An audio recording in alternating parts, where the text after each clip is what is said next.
અને આગળ વાત કરીએ તો ગંભીરા બ્રિજ દુર્ઘટના બાદ પણ સુરતનું તંત્ર હજુ પણ નિંદ્રામાં છે। હજીરા હાઈવે પર ઓએનજીસી સર્કલ બ્રિજ પર મોટા ગાબડા પડેલા છે।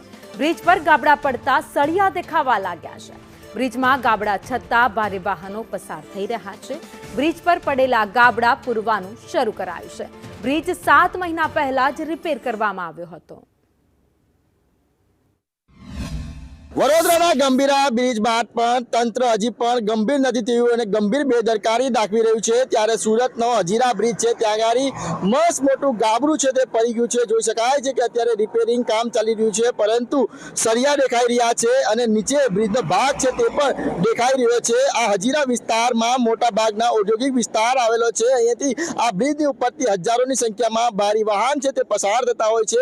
અનેક વાર આ બ્રિજનું રિપેરિંગ કામ થતું હોય છે, પરંતુ આ રીતના ફરીથી ગાબડું પડવાથી અનેક સવાલો ઉઠી રહ્યા છે। કારણ કે કરોડો રૂપિયાના ખર્ચે આ બ્રિજ બનાવવામાં આવ્યો છે, તેમ છતાં પણ અનેક વાર ગાબડા પડી જાય છે। ત્યારે નેશનલ હાઈવેના અધિકારીઓ છે રિપેર કરવા આવ્યા છે, તેમની સાથે વાત કરીશું। भाई ये कब पड़ा और कैसे पड़ा, अभी किस तरह से मरम्मत चल रही है?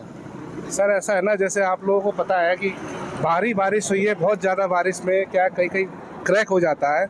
उनको हम सब खोल खोल के देखते हैं, इसमें कहीं आगे तक कोई प्रॉब्लम तो नहीं है, और उसका रिपेयर हमारा ये कंटिन्यूस होता रहता है। ये भी उसी का एक पार्ट है। जो पॉटहोल्स होते हैं छोटे छोटे, जब भारी बारिश होती है तो क्या गड्ढे हो जाते हैं डामर के अंदर।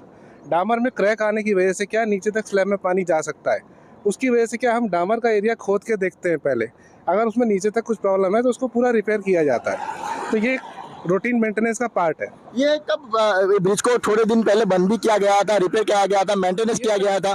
सर ऐसा है, इसमें ये रूटीन बेसिस पे कहीं कहीं गड्ढा होता है तो हम लोग करते हैं, और उसको बंद करके रखना पड़ता है, क्योंकि इसमें कंक्रीट जब होती है तो इसका क्यूरिंग पीरियड होता है।